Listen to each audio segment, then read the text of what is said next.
ever felt your own thoughts betray you?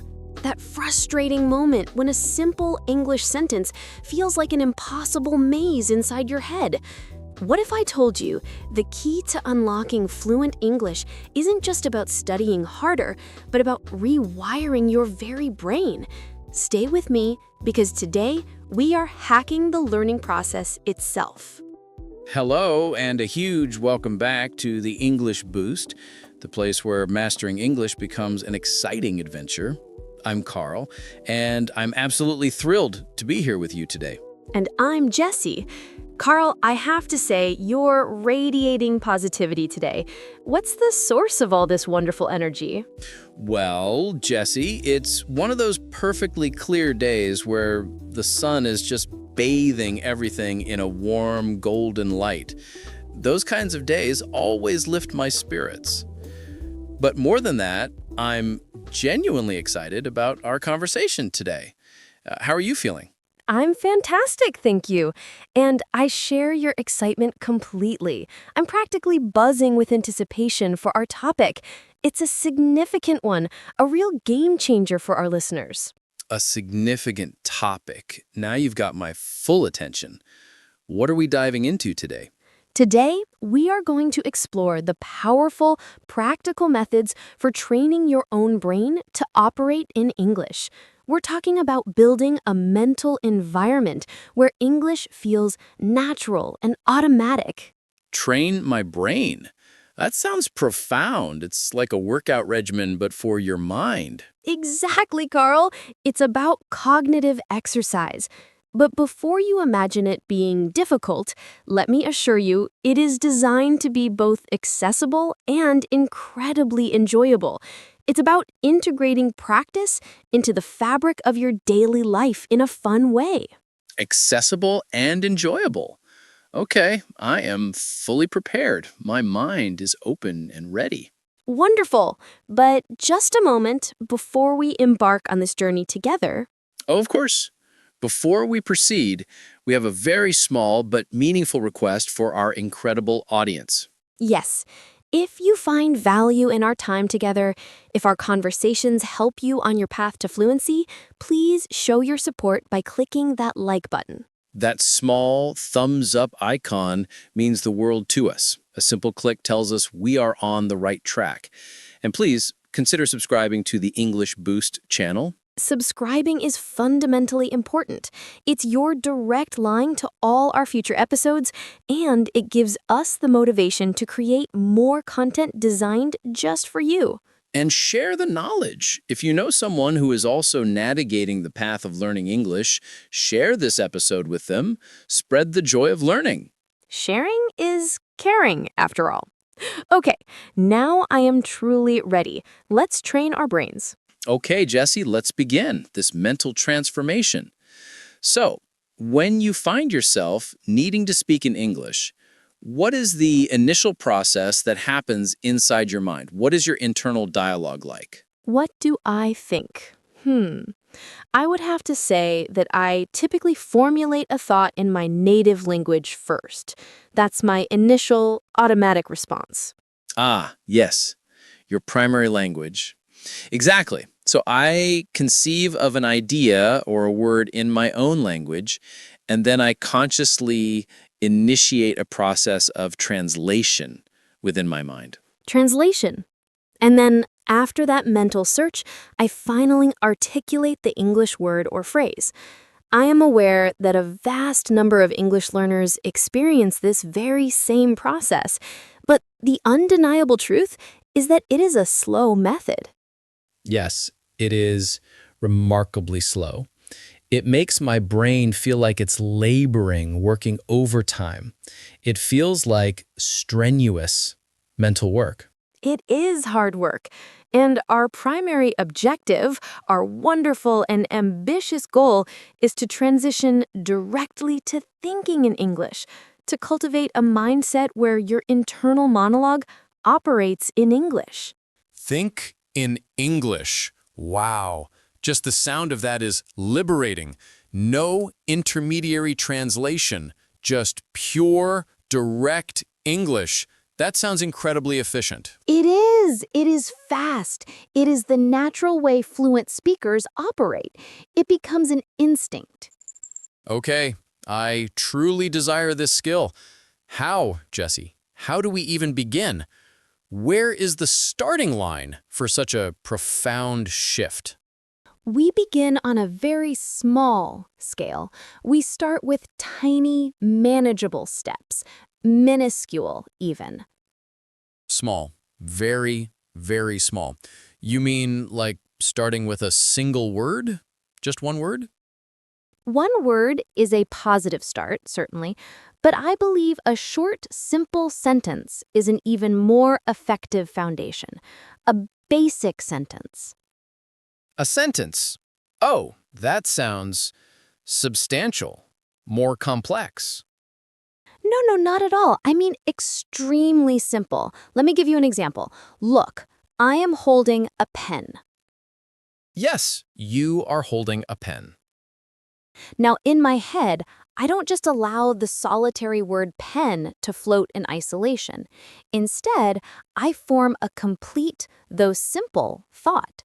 I think, this is my pen. This is my pen. Ah, I see. Or I could think, my pen is blue. Yes, precisely. Excellent, Carl. You've got the idea. Thank you. Okay, so the strategy is to consciously form these small sentences internally. Yes, consistently throughout your day. It's a simple practice. For instance, consider your morning routine. You wake up. Okay, I wake up and I might stretch my arms. I am preparing to begin the day. Yes, Carl. And in that moment, what is the English thought you consciously form? I would think, I am awake. Yes, perfect. Or another one, I am hungry. Or I want a coffee. Then, I am walking to the kitchen. I am opening the door.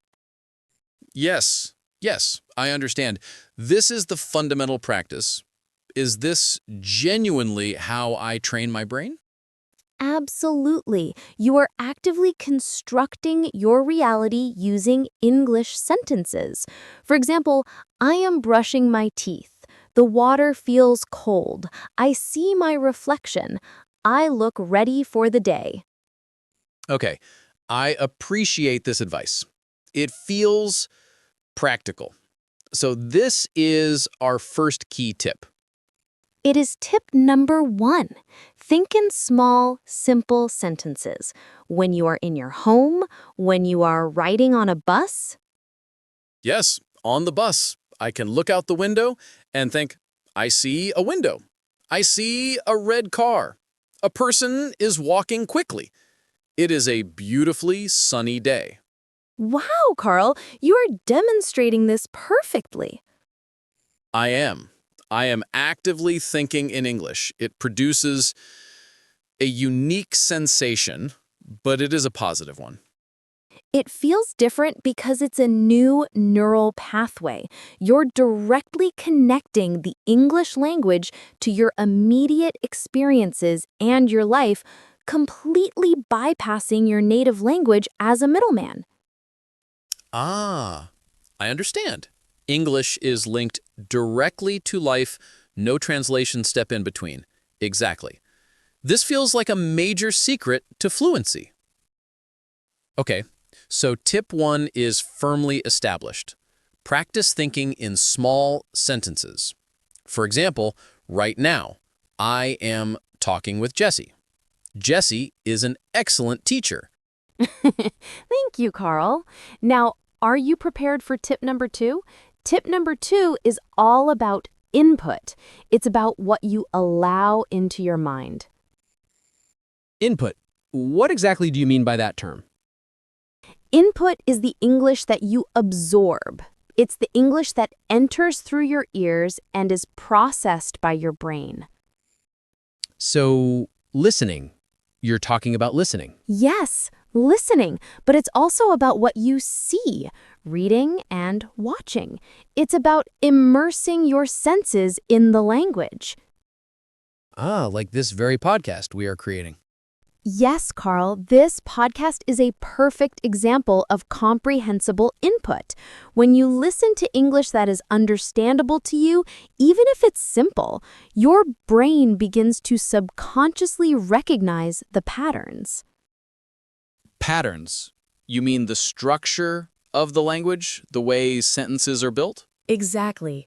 The common grammatical structures, the habitual phrases, the very rhythm and cadence of the language. It's like learning the melody of a new song. What a fantastic way to describe it. The music of English.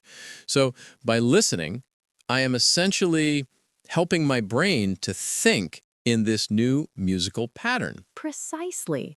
You are providing your brain with the essential nourishment it needs to build its English capabilities. You are feeding it a consistent diet of the language. I like the idea of English food for my brain.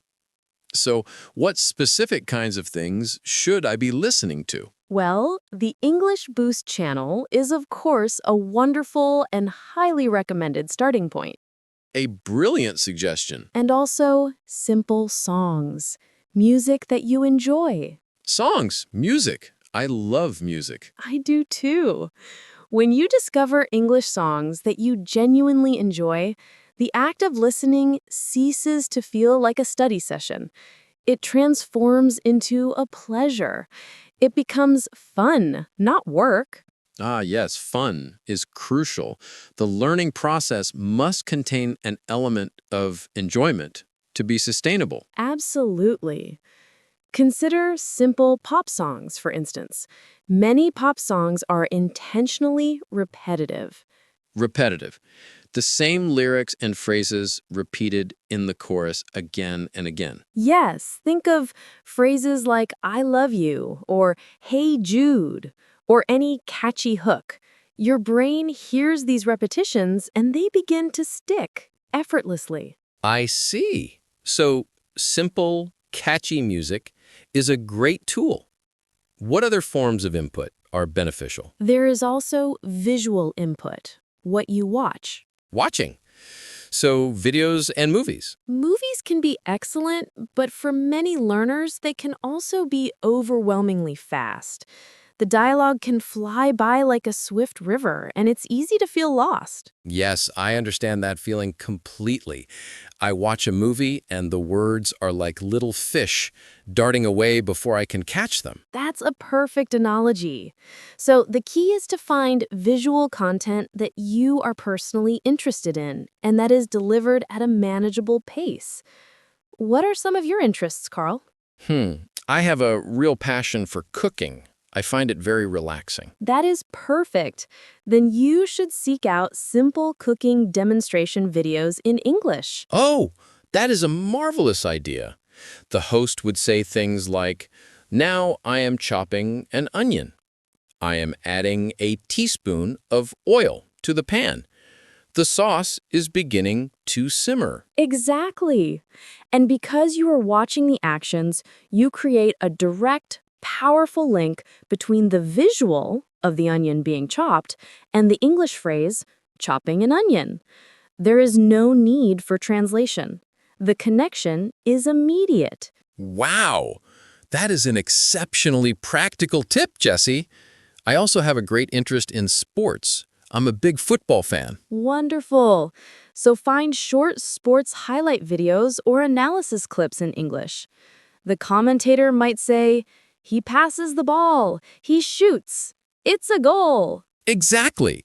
Because I am already engaged and interested in cooking and football, the content is inherently captivating. It's not a chore. It's something I would willingly watch for entertainment. It is attractive and engaging. And when your brain is happy and interested, it is far more receptive to learning. It absorbs information like a sponge. Okay, so to summarize tip 2, input. I need to actively listen to simple podcasts and music and watch simple videos about topics I am genuinely passionate about. Cooking, sports, travel documentaries, science explanations, whatever captures your curiosity. Yes, travel videos would be fantastic. This is the bustling market in Bangkok. The colors are so vibrant. This method feels so much more natural and effective. It is input. You are consistently listening and watching. This is how you nourish your brain and build its strength in English. Okay, so we have tip 1, think in small sentences. And tip 2, seek out consistent, enjoyable input through listening and watching. Are you ready to reveal tip 3 to our listeners? I am ready. Tip 3 is a crucial and active counterpart to input. It is called output. Output, okay. So if input is the English that I absorb, then output must be the English that I produce. It's the language that comes out. Yes, Carl, that's a perfect way to distinguish it. Output is English out. It's about active use. Like speaking. But Jesse, here is my dilemma. I am often by myself. I don't have a constant speaking partner. There is no one to have a conversation with. You have the most patient and always available partner you could ever ask for. You can speak to yourself. Speak to myself? Out loud? But people might hear me and think I lost my marbles. You don't have to do it in the middle of a crowded room. Do it in the privacy of your own home, in your room, or in your car. How about in the shower? The shower is a fantastic, acoustically private place to practice. In the shower? Okay, I can imagine that. It does seem like a safe space. But what in the world would I actually say? What is the content of this one-sided conversation? Start by simply observing.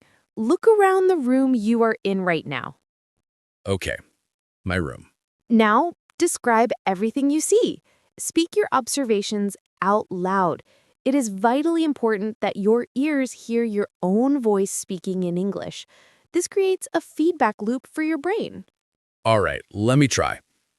This is my room. I see a comfortable bed. The bed is made. I have a wooden desk. The desk is quite tidy for once. I see 2 chairs near the window. The chairs are painted white. Fantastic job, Carl. Don't stop. Keep the descriptive flow going. I see a lamp on the desk. The lamp is turned on, providing a soft light. I have a bookshelf. The bookshelf is full of my favorite books. Wow, this feels a little unusual at first, but also surprisingly good. How does my brain feel during this? It feels active. It is searching for the correct words and constructing sentences on the spot. Yes, and crucially, are you mentally translating from your native language? No, I'm not. I look at the bed and the word bed simply appears in my mind. I see the lamp and I say lamp. It's a direct connection. This is the core of the training. This is how you construct a direct neural pathway between an object, an action, or a concept, and the English word for it. You are building your English brain from the ground up.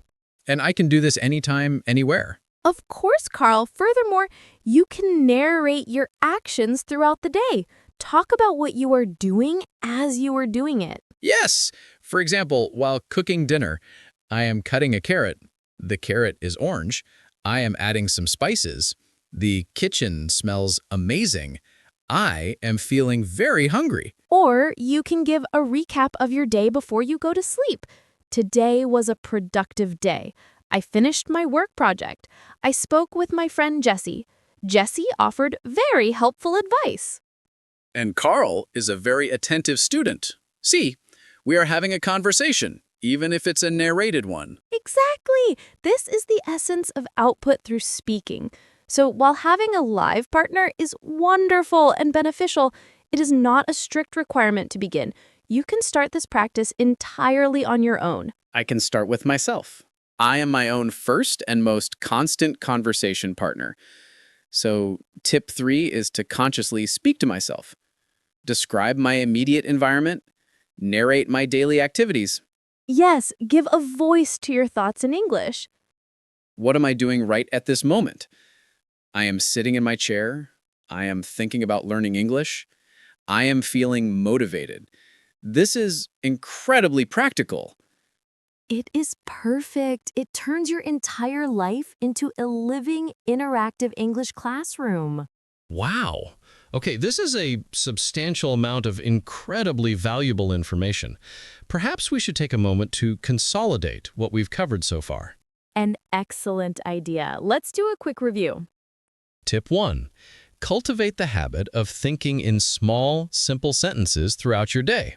I am drinking water. I am reading a book. I am walking to the store. Yes. Tip 2. Input. Consistently listen to and watch content that you find enjoyable and that is at a comfortable level of English. Easy English. Podcasts like the English Boost, simple, catchy songs, and straightforward videos about our personal interests like culinary arts or athletics. And now, tip 3, output. Speak. Engage in conversation with yourself. Describe your room in detail. Provide a narration of your day. It is about actively using the language, even if you are the only one listening. It feels like I am becoming the host of my own English language documentary about my life. That is a wonderful way to frame it. Jessy, this is all truly remarkable. But I have to ask the question many of our listeners are likely thinking. Is this a rapid process? Will I notice a dramatic change in my brain by tomorrow morning? No, Carl, I must be very honest with you and our listeners. It is not typically a fast process. Real, lasting change in the brain's wiring is a gradual journey. You will likely not wake up tomorrow with a completely different brain, but that is perfectly okay. In fact, it's normal and expected. Oh, I see. So patience is a necessary virtue in this endeavor. Patience is absolutely essential. You must be kind and patient with your own brain. Greet it like a friend. Hello, brain. We are learning together, and I will be kind to you today. Hello, brain. I am kind. I understand. So what is the key then? If it's not about speed, what is the most important factor? The key is consistency. It is far more effective to practice for a short period every single day than to have one long, exhausting study session once a week. So the focus is on daily repetition, even if it's just for a brief time. Exactly. We recommend dedicating perhaps 10 to 15 minutes each day to focused practice. It doesn't need to be 2 hours. That is very reassuring. Many people lead busy lives and cannot find large blocks of time. So knowing that even 10 or 15 minutes is valuable is incredibly encouraging. If you do have 2 hours available, that is wonderful. But for most people, small, consistent steps integrated into their daily routine are the sustainable path to success.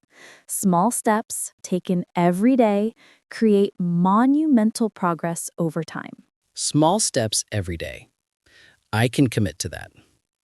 But now, another question arises in my mind, one that worries many learners. What if I make a mistake? What if I say something incorrect when I am speaking to myself? For example, I might say, I is happy, instead of I am happy. That is an excellent and very important question. Mistakes are not your enemy. Mistakes are your teachers. They are completely normal and, in fact, they're positive signs. Mistakes are good. They mean I am learning. Yes! Making a mistake means you are venturing out, you are trying, you are experimenting with the language. When you make a mistake, your brain receives feedback. You simply notice it, and you gently self-correct. Oh, okay, it's I am happy. And then you continue. There is no need for judgment or frustration. Oh, I see. So I will try to be brave. I will not be afraid of being wrong. Do not be afraid to be wrong. And above all, remember the other crucial element we've mentioned. Have fun with it. Enjoy the process of discovery. And it must be fun. I agree completely. If the process becomes a tedious chore, I will lose motivation and eventually stop. But I genuinely enjoy watching those cooking videos. That is fun for me. And I find our conversations here to be immensely enjoyable. Me too, Jessy. Wow, just discussing this makes my brain feel larger, more capable, like my English brain is actively expanding. Your English brain is most certainly growing. It is forming new connections with every sentence you think, every word you listen to, and every phrase you speak. That was an incredibly insightful episode, Jessy. Thank you for sharing these powerful strategies. Thank you, Carl. You provided wonderful examples and ask all the right questions, which helps everyone listening. I truly hope this discussion provides clarity and motivation for everyone. We both do.